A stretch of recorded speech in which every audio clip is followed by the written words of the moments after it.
It's Wednesday, November 6, 2019, and I'm Dave Sobel. 3 things to know today. The internet is less free than it was last year, hack your Echo with a laser, and Microsoft Ignite news and their strategy. This is the business of tech. The internet is less free than it was last year. That's according to the annual Freedom on the Net report, which says that government surveillance and online election interference have both expanded to inhibit free speech and privacy. The future of internet freedom rests on our ability to fix social media, says the authors. They fault governments and social media companies for not doing enough to stop election interference.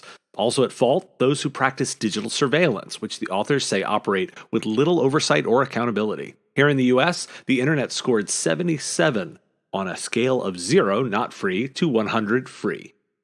Why do we care? It's easy to be dismissive of the impact of big tech for those who deal in technology for smaller businesses, but here is the impact. It's not a short list. Facebook allows politicians to lie, Amazon has relationships with police departments to watch communities, Russians are using social media to interfere with elections, and upcoming tech's going to make this problem worse, like biometrics, AI, and 5G.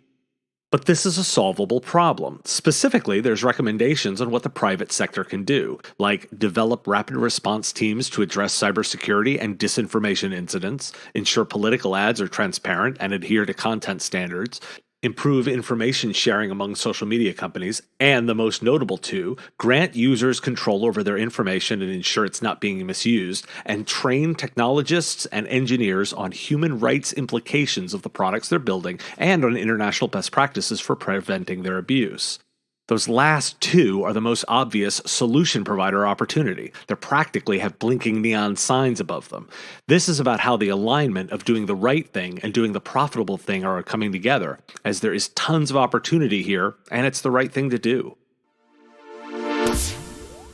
Today appears to be Unexpected Outcomes Day. Security researchers have found a way to use lasers to activate voice assistants. Using a high-powered laser pointed at the microphones on smartphones, Echo speakers, Google Homes, and others, these researchers can now silently speak to any computer that receives voice commands.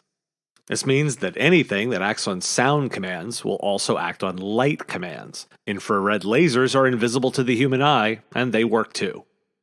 Why do we care? How about this for massive unexpected consequence? Voice as an interface is an incredibly interesting idea, but now, without any authentication mechanism, it becomes clear what a potential problem this is. At issue is the level of sensitivity. Do you expose information, or do you expose the ability to do things? There's a big difference between tell me the weather and open my front door. There's also a big difference between how much does that cost versus buy that item. Don't put your Echo or Google Home in the window. Microsoft Ignite is going on, and there's been a ton of announcements. The Chromium-based Edge will be available January 15th, 2020. There's been improvements to Outlook on iOS, with more coming on Android next year, including integrated Cortana as a digital assistant focused on productivity. They've been doing some rebranding around Azure sub-brands. They've launched the integrated Office mobile app.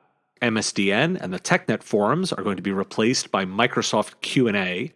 The new Project service is available worldwide, and Azure Sphere, a Linux-based chip and cloud security service, will be launched in February 2020. Why do we care? You can't say Microsoft isn't interesting. This is a pretty wide range of stuff, and the company continues to be innovative. With Facebook, Google, and Amazon all making noise for all the wrong reasons, Microsoft continues to plug away and make a big difference in the market. It's easy to forget, too, that they are, as of this recording, the world's most valuable company. One of the big takeaways here is that if you're viewing Microsoft from the Gates or Ballmer perspective, you're woefully out of date. Microsoft now is running a very different strategy, with cloud as their focus. If you're playing in the cloud, they care about you, and if you're not, they don't. This isn't an SMB versus enterprise argument, it's a strategy one. Don't be stuck with an old view. Today's episode was brought to you by the Killing It podcast. 3 experts, 3 topics, 30 minutes, and 1 focus on making money in IT. Catch the show on your favorite podcatcher or on mspradio.com. Thanks for listening to The Business of Tech. You can find us online at mspradio.com, in your favorite podcatcher, in your news flash for Amazon Alexa-enabled devices, or find episodes on Facebook, Twitter, and YouTube. Like what you hear? Share our Facebook, Twitter, and YouTube feeds to help grow the audience, and we'll see you tomorrow.